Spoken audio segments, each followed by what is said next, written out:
All right, welcome to week 7 and to the second unit of this course. This week we are dealing with the inverse of last week's topic. We're studying authoritarianism and the reasons why states transition in an authoritarian direction.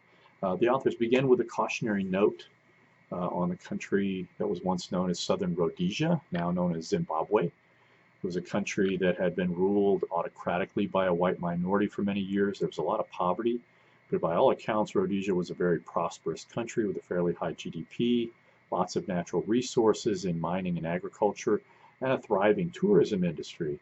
And then in the 1980s, the white minority Rhodesian government was overthrown by an insurgent government, an insurgent movement led by Robert Mugabe. And Rhodesia's name was changed to Zimbabwe.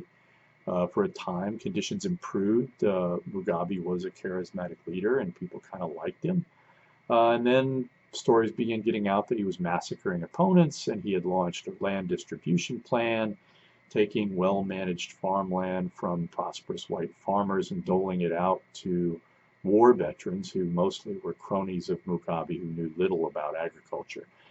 This started a downward slide as the economy collapsed under the weight of crushing mismanagement and corruption. So what does the example of Zimbabwe tell us about authoritarianism?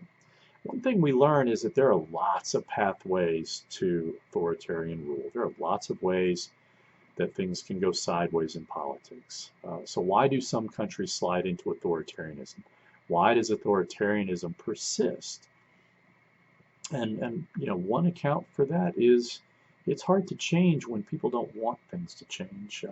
I had a friend in graduate school who was from Somalia, which had been a chronically troubled nation and frequently makes the list of failed states.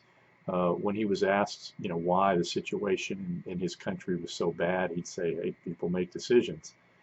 When people asked what he would do to turn things around, he'd say, "Hey, if I had answers, I'd be there right now." Part of the challenge of authoritarianism is that there's always people that benefit from that state of affairs, and they'll resist any sort of attempts to improve conditions, up to and including killing anyone who advocates change. So for advocates of authoritarianism, politics is a very zero-sum game. We have our second country profile this week.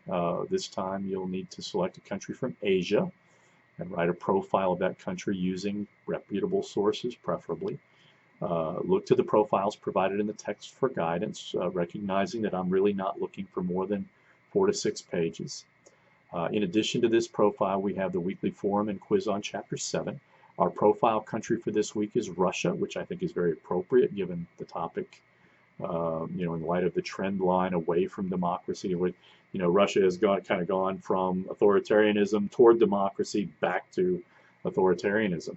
What factors caused Russia's transition, toward democracy to stall? Is it likely that Russia will begin moving back in a direction toward democracy? I mean, after all, Vladimir Putin won't live forever. But what's the likelihood once Putin leaves power or leaves this mortal coil? What's the likelihood that a new strong man or woman will emerge in Russian politics?